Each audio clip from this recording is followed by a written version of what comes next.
Welcome to Happy Ever After in Hades. One quick note, I will be showing some clips from the game which include flashing lights and swift motion cuts. If anyone is sensitive to that, you should know that's going to be at the end of my talk. So when Supergiant Games created their dungeon escape game Hades, the developers sought an intriguing setting well adapted to replayability. Hades, released in 2019, is a rogue-style game, meaning that players can expect to visit and revisit levels, fighting, dying, and regenerating in the same space from which they began. Where Hades differs from similar games is in its conception of this regeneration. It is a game which expects its players to die frequently, each time gaining knowledge, power, and clues to the game's central puzzle. With each death, the player propels the plot forward. By continually regenerating in the same space, the player experiences the setting as a type of maze which can never truly be escaped. In fact, Hades was originally conceived as a game called Minos, where you would play as Theseus, fighting through the labyrinth to escape the Minotaur. As development went on, however, the creators found that Theseus did not provide enough creative scope to be the protagonist and decided they needed to expand both the characters and the setting. As the game's creative director, Greg Kasavin, said in one interview, quote, "The developers quickly found out that in ancient Greek mythology, there are not many stories dedicated specifically to Hades and his underworld, leaving a lot of space for interpretation," unquote. Changing the focus to the underworld allowed the game makers to keep and expand the original labyrinthine concept while adding family dynamics among the chthonic and Olympian gods, which form the basis of the storyline.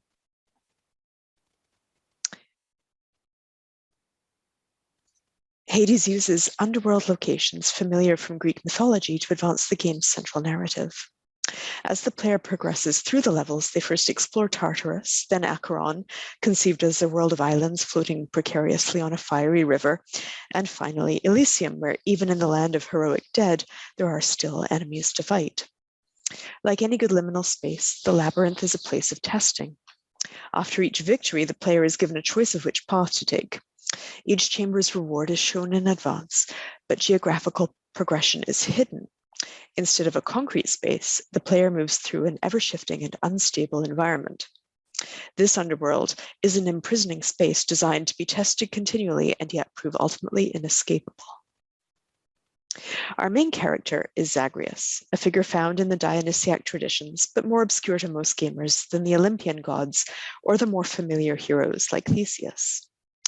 Callimachus identifies Zagreus as an aspect of Dionysus born of Zeus and Persephone, while a fragment of Aeschylus identifies him as the son of Hades. It is this latter interpretation which the game follows. Here, Zagreus, the son of Hades, is a moody teenager obsessed with escaping from under his father's thumb. Hades himself, a stern but judicious bureaucrat, is both god and place, father figure and jailer. As Zagreus attempts to navigate the underworld and finally reach the surface, it is his father who throws obstacles in his path, not least by obscuring and changing the passages every time Zagreus moves through a level. As Philippe Bourgeot has pointed out, a labyrinth is a place from which no one emerges without a guide or advanced knowledge of the space. Navigating this world relies on an understanding of the function of the labyrinth. To Zagreus, the underworld is both prison and place of rebirth. Without this understanding, it's impossible to achieve the ending which is the game's ultimate goal. In fact, the only way to advance is not through space, but through story. In order to understand how myth functions in Hades, it's helpful to consider how other scholars have studied the relationship between ancient setting and modern entertainment. Here, Ross Clare is speaking more about historically focused video games, but his words are equally applicable to the mythology of Hades. Where the search for historical truth must discriminate history from fiction, the historical video game must do the exact opposite. It must obtain history and mold it into a game framework, attach bits of other fictions to it, actively insert untruths into the history to make it correspond to other elements in the game. A vision of the past in video games is necessary for us to play, but that vision is wholly inadequate for understanding the past as it was. The point that Ross Clare is making, and that I want to stress, is that the medium of video games compels game makers to depart from perfect accuracy, something which is neither attainable nor desirable. Hades is not a game that attempts to recreate any faithful image of the ancient past through historical landmarks or figures. Basing its story around developments not found in original myth, the game positions itself firmly in the realm of the fantastic, thus allowing itself more liberty to depart from tradition than other games set in the classical world. We might expect Hades to use a dimly lit and sinister environment to tell its story. After all, Homer and Hesiod paint the underworld as the mirthless place. Hades, however, signals its intent to depart from a strictly faithful rendering of the myths from its very beginning. The characters are bright and colorful, as are the settings, and the game is full of humor. Rather than mining the game to answer questions of authenticity, it's more rewarding to consider Hades as its own original myth, which nonetheless includes elements of classical mythology. Some changes to the classical tradition are necessitated by gameplay mechanics, others by the desire to offer a romantic conclusion to various narratives. Hades draws on familiar myths and asks, how might these stories be resolved in a new way which pays tribute to the Greek sources, but aligns with modern romantic sensibilities? These reframing devices are inextricably tied to the game's use of space. Hades presents the underworld as a place where narrative does not end, but rather can be continued past the closure of the myths as we know them. This is perhaps most evident in the side quests, where the player is given the opportunity to achieve a new resolution to the stories of Achilles, Orpheus, and Sisyphus, among others. To take one example, we meet Orpheus sitting mute in Hades' throne room, unwilling to sing without his muse Eurydice. When we meet her, she is full of justifiable anger at Orpheus for botching her chance at escape from the underworld. It takes the player several attempts and lives to find and convince her before they are eventually reunited and Orpheus resumes his singing. To the game's credit, Eurydice is given her own resolution in which she finds acceptance in the inescapable nature of the underworld. By reuniting singer and muse, the player then unlocks a new soundtrack, which in turn adds to the immersive experience of the game's setting. Orpheus and Eurydice join in a new song. This happy ending, with its emphasis on romance, is only possible through choosing to repeatedly explore the spaces which the game offers. Furthermore, if you fulfill that quest, Orpheus will create songs in Zagreus' honor. I mention that because the songs he creates are based on exploits which Zagreus tells to Orpheus as a joke, exploits which Zagreus and the player both know to be exaggerated or outright falsehood. Orpheus, however, is convinced of their truth and determined to heroize Zagreus, so that his songs take on a life of their own. This musical narrative persists despite Zagreus' later confession that he was only joking. One of these stories is prompted by a visit with Dionysus, who, here on the left, is prompting Zagreus to tell Orpheus various misleading facts about his lineage. This results in Orpheus composing a hymn to Zagreus, including the following lyrics: "Sing of Zagreus, O Muse, slayer of Hydras, first of his name. Born of Zeus as a serpent, in spite of Queen Hera, Zagreus came." He's also described as the seed of Dionysus. The player knows that the Zagreus we are playing is actually the son of Hades and Persephone. Orpheus' hymn is a reference to the Callimachon tradition, which views Zagreus as an aspect of Dionysus, born of Zeus and Persephone. It is an Easter egg for classicists, but the player does not have to know this alternate mythology to appreciate that the game is inviting them to consider the complicated relationship between myths and representations. This version of an Orphic hymn is modeled on the Homeric hymns and adapted to a modern soundtrack, with its familiar invocation to the muse, a description of the god's origins, and then shifting gears to end in the game itself and a reference to our Zagreus, the prince under the mortal ring, prisoner to his king, never to leave, steadfast, endlessly toiling, doomed to remain. By linking the Zagreus of Callimachus with that of the game, Orpheus has firmly established our hero in a mythical pantheon to which he does not strictly belong. The nebulous truth in the songs invites questions as to the nature of endings. At what point do we close a narrative? What makes the closure of a story satisfying? Is the purpose of retracing one's steps over and over to reach the grand conclusion of the game, or is there also value in the process itself? Hades has reframed several of the most familiar myths in terms of new and romantic endings. Romance runs throughout the game, from a quest to reunite the shades of Achilles and Patroclus in Elysium to Zagreus' own romantic paths with various characters. The game is part of a broader trend in how popular culture is reimagining the classical myths. Anyone familiar with the success of Madeline Miller's Song of Achilles will not be surprised that there is a quest to reunite Achilles and Patroclus here. The unique advantage of video games as a medium is the active role the player takes in shaping their story. The choices you make as Zagreus affect the outcome of the game. By its interactive nature, Hades invites the player to subvert questions of authenticity and create their own model of the underworld. Space and story are both malleable. From refurbishing the throne room to the game's main quest of reuniting Hades with his queen Persephone, the player is invited to engage directly with a mythology that is at once familiar and new. What begins as an adolescent attempt on the part of Zagreus to defy his father and break free to the surface world ends up presenting a reframing of the myth of Persephone. The game's central story arc relies on Zagreus learning that his mother is not the goddess Nyx who raised him, but rather the mysterious queen of the underworld, who disappeared when he was born and whose name Hades has forbidden to be spoken. The overarching quest of the game becomes Zagreus' attempt to find his mother and reunite his estranged parents. Returning to the Theseus theme from earlier, we see an inversion of the expected story. Theseus traditionally descends to Hades to abduct Persephone. In this game, Zagreus must reach the surface to find Persephone and invite her back to the underworld. If Zagreus does finally reach the surface, he finds out that the world above, though lush and beautiful, is hostile to him. Simply put, his chthonic constitution will not allow him to survive on the surface. After a brief exploration, his body weakens and he finds himself dying, only to be reborn in the halls of Hades. Zagreus is back at the beginning again, suddenly aware of his body's own fragility. He may be immortal, but he is far from invulnerable.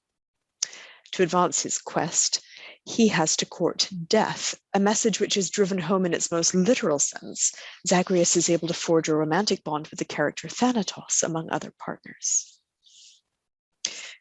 Throughout the game, Zagreus relies on the help of his extended family, the Olympian gods, who are happy to grant him certain powers. Zeus helps with a lightning strike, Artemis gives him an arrow that never misses, and so on. The Olympians are, for the most part, benevolent but distant. Often, an Olympian will tell Zagreus they can only see or speak with him with difficulty since he is far away under the earth where they do not normally travel. The exception to this rule is Hermes, who continues to fulfill his traditional role as herald. It is the chthonic gods, particularly Nyx and Thanatos, who are closest to Zagreus. One character, though, who stands apart from the amiability of the Olympians is Demeter, whom Zagreus first encounters as a hostile and bitter presence. This is a Demeter who is still searching for her lost daughter. At this point, Hades is drawing very clearly on the Homeric hymn to Demeter and its associated traditions, but with a crucial difference. The Persephone of the game is neither in the underworld nor free with her mother.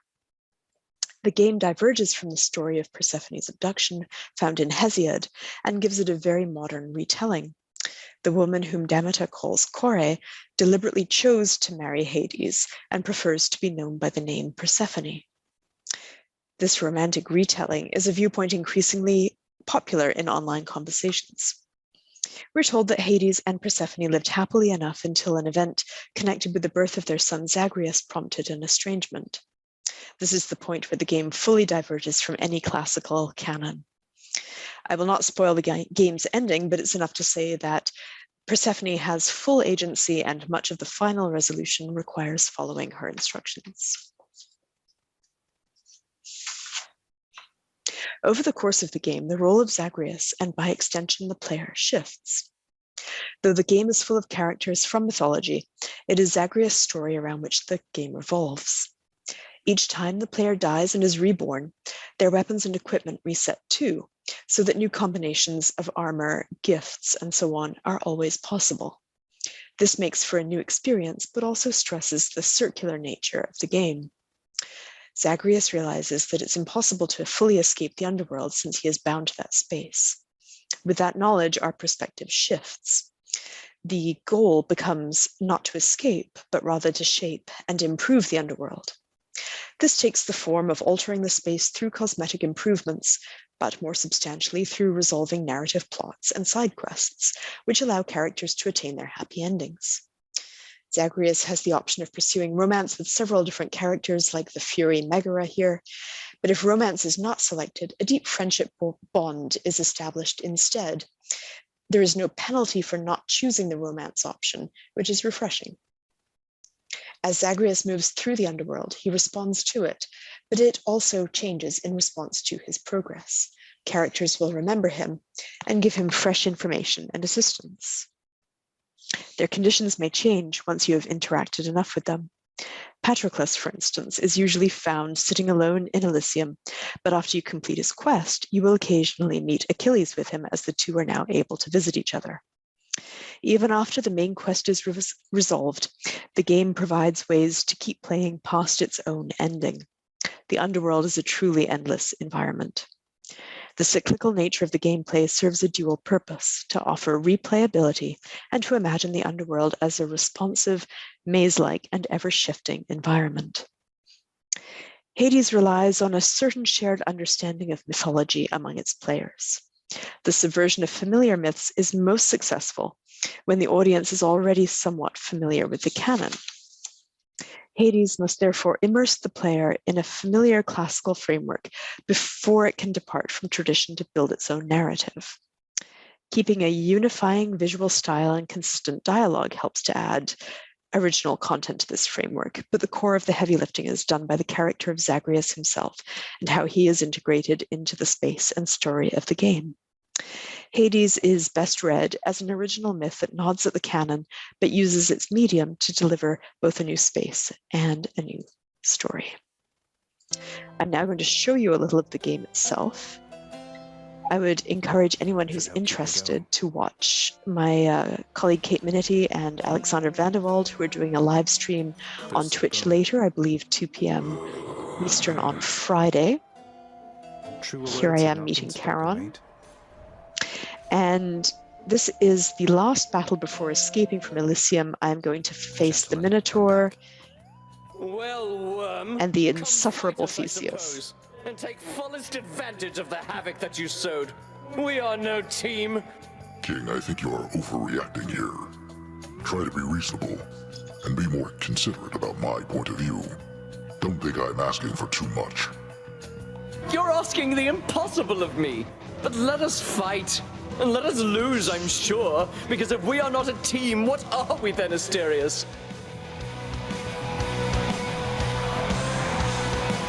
Fiend! So this is one of the harder fights in the game. You have to beat both of them to advance. Achilles, attack! Luckily, because I reunited Achilles and Patroclus earlier, I can now summon them to give me a hand. You can see I'm in an arena. There are various shades watching me. Gods on high, attend me! I'm equipped with a sword, but there are plenty of other weapons to choose from. And I have boons from Ares and Dionysus at the moment, I think. As you can see, it's I am not finished yet. quite a frenetic game.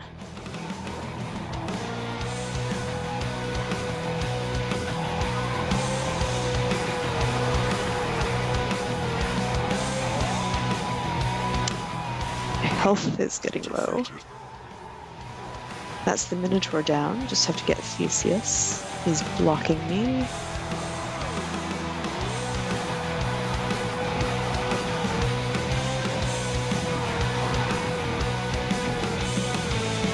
No. Oh, my last life. Can I do it? I Yes. shall return.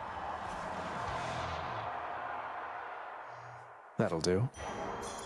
So that is the point at which I would then advance to Elysium. So that is the game, and I would encourage you to check it out if you're interested in playing. It's certainly a lot of fun, and it really stands on its own, even without the classical context. And best of all, you get to pet Cerberus. Thank you very much, and enjoy the rest of the conference.